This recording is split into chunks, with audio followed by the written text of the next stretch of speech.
আমার নাম মিলে রাজা। আসসালামু আলাইকুম। ওয়ালাইকুম আসসালাম। আল্লাহর নামে শুরু করছি, যিনি পরম দয়ালু আর পরম করুণাময়। আর মহানবী মুহাম্মদ সাল্লাল্লাহু আলাইহি সাল্লামকে যথাযথ সম্মান জানাচ্ছি। আসলে আমি একজন অমুসলিম। আমার ভাই সাইফুল্লাহ ও এখন স্টেজের উপরে, দেখতেই পাচ্ছেন আমার ভাই মুসলমান হয়ে গিয়েছে, আর এজন্য বাবা মায়ের সাথে ওর বেশ সমস্যা হচ্ছে। এটা আমার প্রশ্ন না, আমি এখানে আসলে অন্য ধর্মের মানুষ। আমি এখানে একটা কথা বলতে চাই যে অমুসলিমরা যে কোনো প্রশ্ন করতে পারেন, আলোচনার ভেতরে আলোচনার বাইরে। এটা একটা সুযোগ, আর এই সুযোগ সবসময় আসে না। আমি যে কোনো প্রশ্নের উত্তর দিতে রাজি। আপনি যদি অমুসলিম হন,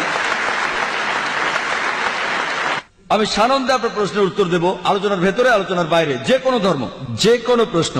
এটা আমার সৌভাগ্য। এখন আপনার প্রশ্নটা করেন। আমার প্রশ্ন আসলে আমার বন্ধুর জন্য।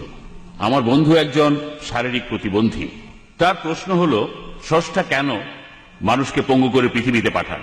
কোরআনের কোন আয়াত বা নবী মুহাম্মদ সাল্লাল্লাহু আলাইহি সাল্লামের কোন হাদিসে কি বলা আছে কি কারণে স্রষ্টা মানুষকে প্রতিবন্ধী করে পৃথিবীতে পাঠান? আমার প্রশ্ন এটাই, আর আমার ধারণা এরপরে আমি আর কথা বলার সুযোগ পাবো না। তাই আমি ইসলামিক ইনফরমেশন সেন্টার এবং ডক্টর ফাতিমা মুসিফার আর ডক্টর জাকির নায়েককে ধন্যবাদ জানাচ্ছি আমাকে এই সুন্দর সুযোগ দেওয়ার জন্য।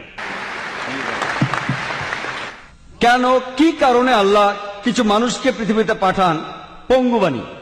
ভাইরা, এর কারণটা হলো পবিত্র কোরআনে সূরা মুলকের 2 নম্বর আয়াতে উল্লেখ করা হয়েছে যে আল্লাযী খালাকাল মাউতা ওয়াল হায়াতা, তিনি আল্লাহ জীবন আর মৃত্যু সৃষ্টি করেছেন তোমাদের পরীক্ষা করার জন্য। এখন আপনি এই প্রশ্নটা করেছেন যে কিছু মানুষ কেন জন্মায় পঙ্গু হয়ে, আর কেউ গরিব, কিছু মানুষের জন্মগত কঠিন অসুখ থাকে। এই প্রশ্নটা হিন্দু দার্শনিকদেরও সমস্যায় ফেলে। আর এ কারণে হিন্দু দার্শনিকরা বলে থাকে একটা দর্শনের কথা, ওটা হলো সংস্কারা, জন্ম আর পুনর্জন্মের চক্র। যদি আপনি বেদ পড়েন, আমি সব ধর্মগ্রন্থ পড়েছি, বেদে বলা হচ্ছে পুনর্জন্মের কথা। পুনর মানে পরবর্তী, জন্ম মানে জীবন, পরবর্তী জীবন।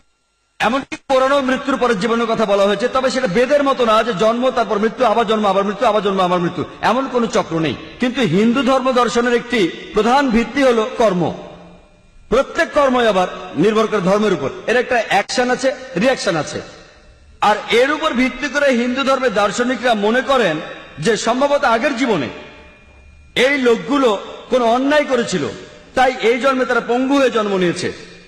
যদিও এই কথা বেদের কোনো অনুচ্ছেদে নেই। বেদ হচ্ছে হিন্দু ধর্মের সবচেয়ে পবিত্র গ্রন্থ, আর বেদে এই সম্পর্কে আপনি কিছুই পাবেন না। সেখানে পাবেন শুধু পুনর্জন্ম, যার অর্থ পরবর্তী জীবন। খ্রিস্টানরা এটা বিশ্বাস করে, এমনকি মুসলমানরাও এটা বিশ্বাস করে, কারণ তারা এটার কোনো ব্যাখ্যা দিতে পারে না যে কেন কিছু মানুষ কঠিন অসুখ নিয়ে জন্মায়। হিন্দু দার্শনিকরা যুক্তি দেখায় যে মানুষ মারা যায়, তারপর রূপ পরিবর্তন করে। যদি আপনি আগের জন্মে খারাপ কাজ করে থাকেন, তাহলে এই জন্মে পঙ্গু হয়ে জন্মাবেন। তারা আরো বলছে যে যদি কোনো মানুষ ভালো কাজ করে থাকে, তাহলে সে উঁচু জাতে জন্মাবে, আর সবচেয়ে উঁচু স্তরের প্রাণী হচ্ছে মানুষ। এই জন্মে আপনি খারাপ কাজ করলে নিচু স্তরের প্রাণী হয়ে জন্মাবেন। হতে পারে একটা বিড়াল, একটা কুকুর, অথবা অন্য কোনো প্রাণী। যদি ভালো কাজ করেন তাহলে উঁচু স্তরে। আমি একটা প্রশ্ন করি, এখন পৃথিবীতে অপরাধের সংখ্যা বাড়ছে না কমছে? বাড়ছে না কমছে? বাড়ছে না কমছে? বাড়ছে। সবাই একমত, বাড়ছে। এখনকার দিনে পৃথিবীর জনসংখ্যা বাড়ছে না কমছে? বাড়ছে। যদি ধরে নিই যে খারাপ কাজ করলে নিচু স্তরে জন্ম হয়, তাহলে তো পৃথিবীর মানুষ কমে যাওয়া উচিত। পরও কথা থাকে, কেন কিছু মানুষ জন্মায় কেউ পঙ্গু হয়ে, কেউ গরিব হয়ে, কারো জন্মগত ত্রুটি থাকে? এর উত্তর দেওয়া আছে পবিত্র কোরআনের সূরা মুলকের 2 নম্বর আয়াতে। আল্লাযী খালাকাল মাউতা ওয়াল হায়াতা, তিনি আল্লাহ জীবন আর মৃত্যু সৃষ্টি করেছেন পরীক্ষা করার জন্য তোমাদের। পৃথিবীতে তোমার জীবন একটা পরীক্ষা পরকালের জন্য, এবং তোমাকে দেয়া পরীক্ষার উপর ভিত্তি করে তোমার বিচার হবে। আর মহান স্রষ্টা এক একজনকে এক একভাবে বিচার করবেন। যখন আপনি কোনো পরীক্ষা দিতে বসেন, প্রত্যেক বছর পরীক্ষার প্রশ্নপত্র বদল হয়। যদি প্রশ্ন না বদলায়, তাহলে পরীক্ষাটা কিসে?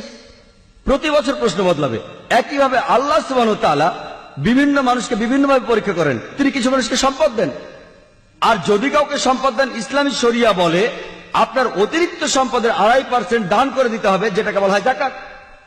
আর গরিব মানুষকে কোনো জাকাত দিতে হবে না, সেই 100-তে 100 পাবে জাকাতে। আর ধনী লোক, তাদের জন্য স্বর্গে যাওয়া খুবই কঠিন হয়ে যাবে। যীশু খ্রিস্ট বলেছেন ধনী লোকের পক্ষে স্বর্গে যাওয়া অসম্ভব, আর মহানবী সাল্লাল্লাহু আলাইহি ওয়াসাল্লাম বলেছেন এটা খুবই কঠিন ধনী লোকের পক্ষে সহজে বেহেশতে যাও। যদি আপনি ভালো করে দেখেন যে আল্লাহ সুবহানাহু ওয়া তাআলা আপনাকে যে সুযোগ সুবিধা দিয়েছেন তা দিয়েই আপনার বিচার করা হবে।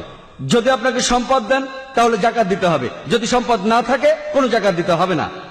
কিছু মানুষকে তিনি পঙ্গু বানিয়ে পৃথিবীতে পাঠান, তারা পঙ্গু হয়ে জন্মায়। যদি কেউ আমাকে প্রশ্ন করে যে এই শিশুটির অপরাধ কি, সে কি অন্যায় করেছে, আমরা ইসলামে বিশ্বাস করি প্রত্যেক শিশু মাসুম, প্রত্যেক শিশু নিরপরাধ আর নিষ্পাপ।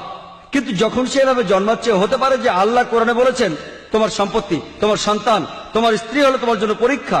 এটা বাবা মার জন্য পরীক্ষা হতে পারে। হয়তো আল্লাহ বাবা মাকে পরীক্ষা করছেন, হয়তো বাবা মা আল্লাহকে খুব মানে, হতে পারে তারা খুব ধার্মিক।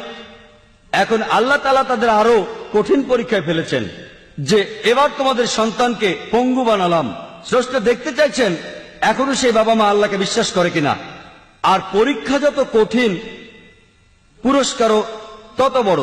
যেমন ধরেন আপনি যদি বিএ তার মানে গ্র্যাজুয়েশন পরীক্ষা দেন, এটা খুব সহজ। কিন্তু আপনি যখন মেডিকেল গ্র্যাজুয়েশন পরীক্ষাটা দেবেন, সেটা বেশ কঠিন। কিন্তু আপনি যখন এমবিবিএস পাস করবেন, নামের আগে লেখা হবে ডাক্তার, পরীক্ষাটা কঠিন, কিন্তু যখনই আপনি পাস করবেন আপনি ডাক্তার। সম্মানটা অনেক বেশি। পরীক্ষাটা যত কঠিন, পুরস্কার তত বড়। তাহলে আল্লাহ বিভিন্ন মানুষকে বিভিন্ন ভাবে পরীক্ষা করেন। একজন মানুষ পঙ্গু হয়ে জন্মেছে, তার মানে এই না যে সে আগের জন্মে অন্যায় করেছে, সে নিষ্পাপ। সে যে পঙ্গু, এটা হয়তো তার বাবা মায়ের জন্য পরীক্ষা, হতে পারে এটা তার নিজের জন্যও পরীক্ষা। আল্লাহ তাকে পরীক্ষা করতে চান যে সে এখনো স্রষ্টাকে বিশ্বাস করে কিনা। আর এজন্য আল্লাহ কিছু মানুষকে গরিব বানান, তারা দরিদ্র হয়ে জন্ম নেয়। আবার কিছু মানুষকে ধনী বানান, কিছু মানুষ ভালো স্বাস্থ্য নিয়ে জন্মায়, আর কেউ পঙ্গু হয়ে জন্মায়। আল্লাহ বিচার করেন পরীক্ষার উপর ভিত্তি করে। চিন্তা করেন 100 মিটার দৌড় প্রতিযোগিতায় কিছু লোক থাকে পঙ্গু, তারা 50 মিটার থেকে শুরু করে, কারণ হয়তো তার পায়ে সমস্যা আছে, আর এই কারণে সে শুরু করে 50 মিটার আগে থেকে। যদি আল্লাহ দেখেন যে কোনো মানুষের কাছ থেকে কিছু সুযোগ সুবিধা কেড়ে নেওয়া হয়েছে, তাহলে তিনি সেভাবেই বিচার করবেন। যদি পরীক্ষার প্রশ্ন কঠিন হয় তাহলে টিচার সহজভাবে খাতা দেখেন, আর যদি প্রশ্ন সহজ হয় তাহলে টিচার একটু কঠিনভাবে খাতা দেখে থাকেন। আর আল্লাহ তাআলা এক এক মানুষকে এক এক ভাবে তৈরি করেছেন, বিভিন্ন রঙে, বিভিন্ন ভাষায়, আলাদা আলাদা পরিবেশে। আর আল্লাহ সুবহানাহু ওয়া তাআলা যাকে যে পরিবেশ দিয়েছেন, যে সুযোগ সুবিধা দিয়েছেন, সেইভাবেই তার বিচার করবেন। আশা করি উত্তর পেয়েছেন।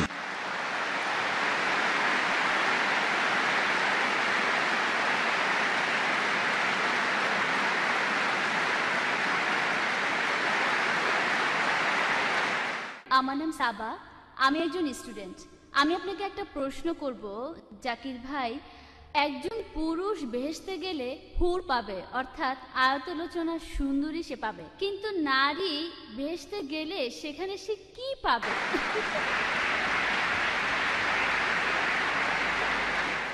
বোন, আপনি প্রশ্ন করলেন যে যখন কোন পুরুষ জান্নাতে যাবে সে সেখানে হুর পাবে, সুন্দরী মহিলাদের। এখানে নারীরা কি পাবে তারা যখন জান্নাতে যাবে?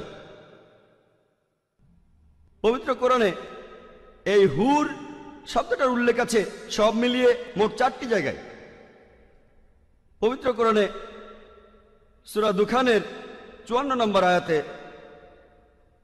উল্লেখ করা হয়েছে। এরপরে সূরা তুরের 20 নম্বর আয়াতে উল্লেখ করা হয়েছে। এরপরে সূরা রহমানের 72 নম্বর আয়াতে উল্লেখ করা হয়েছে।